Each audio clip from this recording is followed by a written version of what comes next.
K Venkataramana Reddy గారు.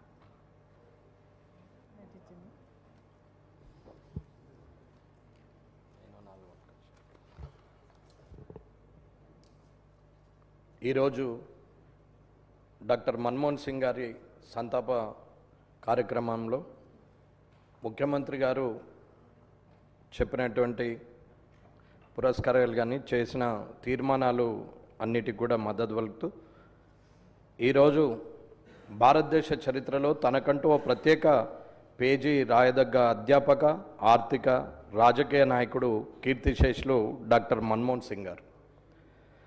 భారతదేశంలో ప్రపంచీకరణ, సరళీకరణ, ఆర్థిక సంస్కరణలు అనే పదాలు విన్నప్పుడల్లా టక్కున గుర్తొచ్చేది డాక్టర్ మన్మోహన్ సింగ్ గారి పేరు. భారతదేశ ఆర్థిక గతినే మార్చిన 1991 ఆర్థిక సంస్కరణలు గుర్తుకు వస్తాయి. కేంద్ర ఆర్థిక మంత్రిగా దేశానికి దిశను నిర్దేశించి ఆర్థిక వ్యవస్థను గాడిలో పెట్టిన నాయకుడు స్వర్గీయ మన్మోహన్ సింగ్ గారు. దేశ గతినే మార్చిన 1991 ఇండియా బడ్జెట్ ఈయన చలవే. అప్పుడే భారతదేశ రాత మారింది. ఇటువంటి వ్యక్తికి శ్రద్ధాంజలి ఘటించడానికి ప్రత్యేకంగా అసెంబ్లీని సమావేశపరచడం మంచి సాంప్రదాయమని నేను గుర్తు చేస్తున్నాను. వారి గురించి స్మరించుకునే అవకాశం కల్పించినందుకు ప్రత్యేకంగా కృతజ్ఞతలు తెలుపుతున్నాను అధ్యక్ష. అలాగే వారి జీవితంలో ఈనాటి యువత, రాజకీయ నాయకులు మనం కూడా ఆదర్శంగా తీసుకోవాల్సినటువంటి అవసరం ఉన్నది. వారి జీవిత విశేషాలను ఒకసారి చూస్తే 26 సెప్టెంబర్ 1932లో ఇప్పటి పాకిస్తాన్లో ఉన్న పంజాబ్లోని గహా అనే గ్రామంలో జన్మించిండు. తల్లిదండ్రులు గురుముఖ్ సింగ్ కోహ్లీ, అమృత్ కౌర్. చిన్న వయసులోనే తల్లి చనిపోతే అమ్మమ్మ దగ్గర పెరిగిన ఈయన ఊర్లో స్కూల్ లేకపోతే 5 కిలోమీటర్లు ప్రయాణం చేస్తూ చదువుకున్నటువంటి వ్యక్తి.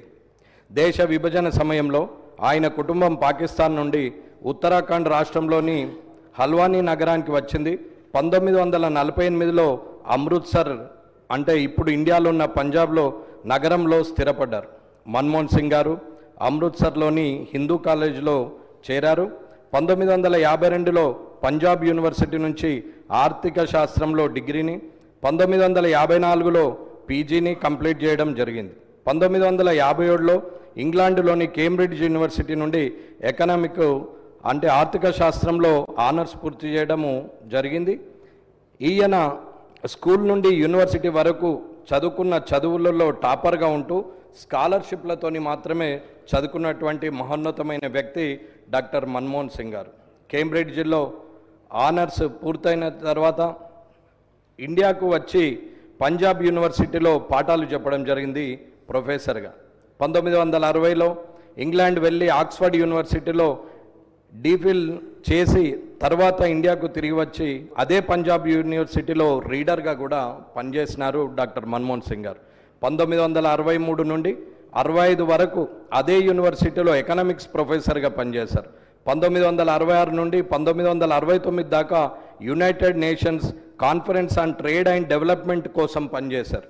1969 నుండి 1971 వరకు ఢిల్లీ స్కూల్ ఆఫ్ ఎకనామిక్స్లో ప్రొఫెసర్గా పనిచేశారు. 1971లో గవర్నమెంట్ ఆఫ్ ఇండియాలో ఎకనామిక్ అడ్వైజర్గా చేరి పనిచేశారు. 1972లో చీఫ్ ఎకనామిక్ అడ్వైజర్గా అయ్యారు. 1976లో ఆర్థిక శాఖ కార్యదర్శిగా నియమితులైనారు డాక్టర్ మన్మోహన్ సింగ్ గారు. 1980-82 మధ్య ప్రణాళిక సంఘంలో సభ్యుడిగా పనిచేశారు. 1982 నుండి 85 వరకు రిజర్వ్ బ్యాంక్ ఇండియా గవర్నర్గా పనిచేశారు. 1985 నుండి 87 వరకు ప్రణాళిక సంఘం ఉపాధ్యక్షుడిగా కూడా పనిచేశారు డాక్టర్ మన్మోహన్ సింగ్ గారు. 1987 నుండి 1990 వరకు జెనీవాలోని economics policy think tank south కమిషన్కు సెక్రటరీ జనరల్గా కూడా పనిచేసినటువంటి వ్యక్తి డాక్టర్ మన్మోహన్ సింగ్ గారు. 1990 నవంబర్లో అప్పటి ప్రధాని చంద్రశేఖర్ గారికి ఆర్థిక వ్యవహారాల సలహాదారుగా కూడా పనిచేశారు. 1991లో ప్రభుత్వం ఈయనను యూనివర్సిటీ మన్మోహన్ సింగ్ గారిని యూనివర్సిటీ గ్రాంట్ కమిషన్ యూజీసీ చైర్మన్గా కూడా నియమించింది. అప్పుడే ఎన్నికలు అయినాయి. 1991 జూన్ 21 అందరికీ ఆశ్చర్యపోయేలా మన్మోహన్ సింగ్ గారితో సహా పివి నరసింహారావు గారు ప్రభుత్వంలో ప్రధానమంత్రిగా ఏర్పాటైన తర్వాత మంత్రిగా ప్రమాణ స్వీకారం చేసినటువంటి డాక్టర్ మన్మోహన్ సింగ్ గారు ఆర్థిక శాఖను అప్పగించడం జరిగింది. మన తెలంగాణ బిడ్డ పివి గారు ఆనాడు తీసుకున్న గొప్ప నిర్ణయం మన్మోహన్ గారిని మంత్రివర్గంలోకి తీసుకోవడం. ఇద్దరు మౌనంగా తమ పని తాము చేసుకుపోయేవారు. ఎవరేమన్నా మౌనమే సమాధానం అని చెప్పి ముందుకెళ్ళినటువంటి ఇద్దరు వ్యక్తుల వల్ల ఇవాళ భారతదేశం ఈ స్థాయిలో ఉందనేది చెప్పక తప్పదు. 1991లో ఆర్థికంగా ఇండియా చాలా క్లిష్ట పరిస్థితుల్లో ఉన్న సమయంలో మన విదేశీ మారక నిల్వలు దాదాపు $100 కోట్ల మాత్రమే ఉండటం జరిగింది. ఇది కేవలం 2 వారాలకు సరిపడ మన దిగుమతులకు సరిపోయేలా ఉన్నటువంటి పరిస్థితుల్లో ఇవాళ ఈ రోజుకు అంటే ప్రజెంట్ అంటే డిసెంబర్ 20 నాటికి మన నిల్వలు $644.39 బిలియన్ అంటే సుమారు 64,000-65,000 కోట్ల డాలర్లు ఇవాళటి నిల్వలు.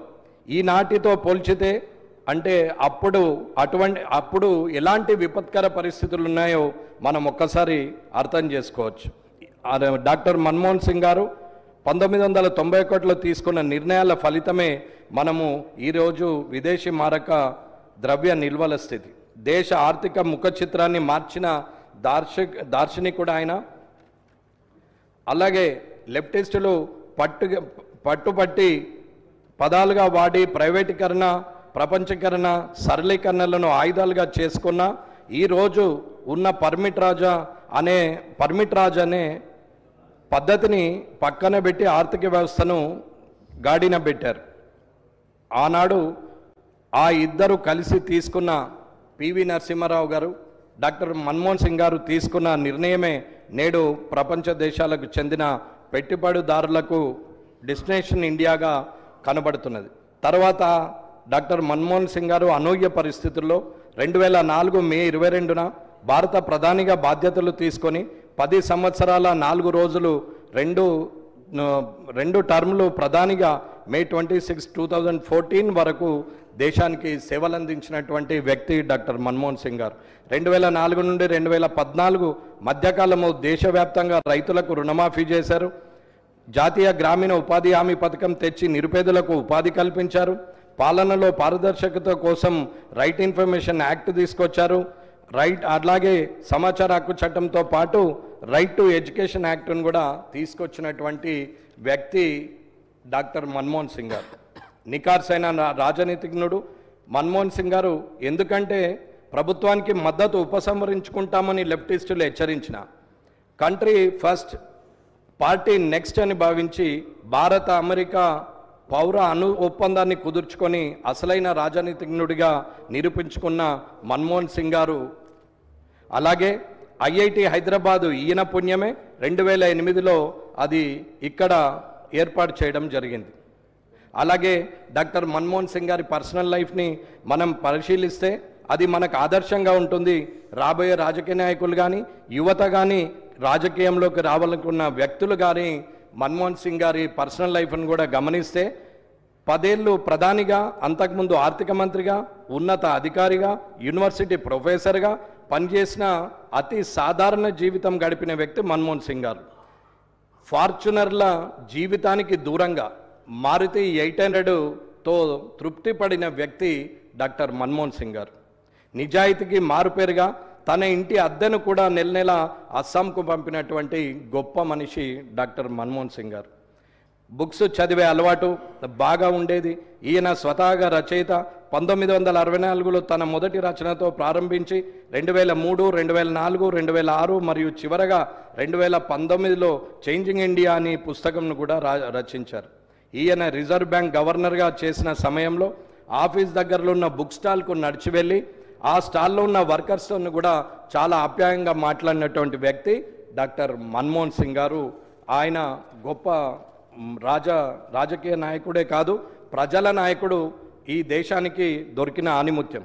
1991 నుండి 2024 వరకు 33 సంవత్సరాలు రాజ్యసభ సభ్యుడిగా ఆయన రాజకీయ ప్రస్థానం కొనసాగింది. ఈ ఏడాది ఏప్రిల్తో ముగిసింది. నెహ్రూ గారు 15/8/1947 నుండి 27/5/1964 వరకు 16 సంవత్సరాల 286 రోజులు పనిచేస్తే, ఇందిరాగాంధీ గారు 1966 నుండి 1977, 1980 నుండి 84 వరకు 15 సంవత్సరాల 350 రోజులు పనిచేస్తే, మోదీ గారు 26/5/2014 నుండి 29/12/2024 వరకు 10 సంవత్సరాల 20 రోజులు పనిచేశారు. తర్వాత ఎక్కువ కాలం పనిచేసింది 10 సంవత్సరాల 4 రోజులు ప్రధానిగా పనిచేసింది మన్మోహన్ సింగ్ గారు చిరస్మరణీయం. వారి శ్రీమతి గురుచరణ్ కౌర్ గారికి మరియు పిల్లలు ఉపేందర్ సింగ్, దమన్ సింగ్, అమృత్ సింగ్ గారులకు నా ప్రగాఢ సానుభూతి తెలియపరుస్తూ, మన్మోహన్ సింగ్ గారి ఆత్మకు శాంతి చేకూరాలని ఆ దేవుని ప్రార్థిస్తూ వారిని స్మరించుకునే అవకాశం కల్పించిన మీకు కృతజ్ఞతలు తెలియజేస్తూ ముగిస్తున్నాను. గౌరవ సభ్యురాలు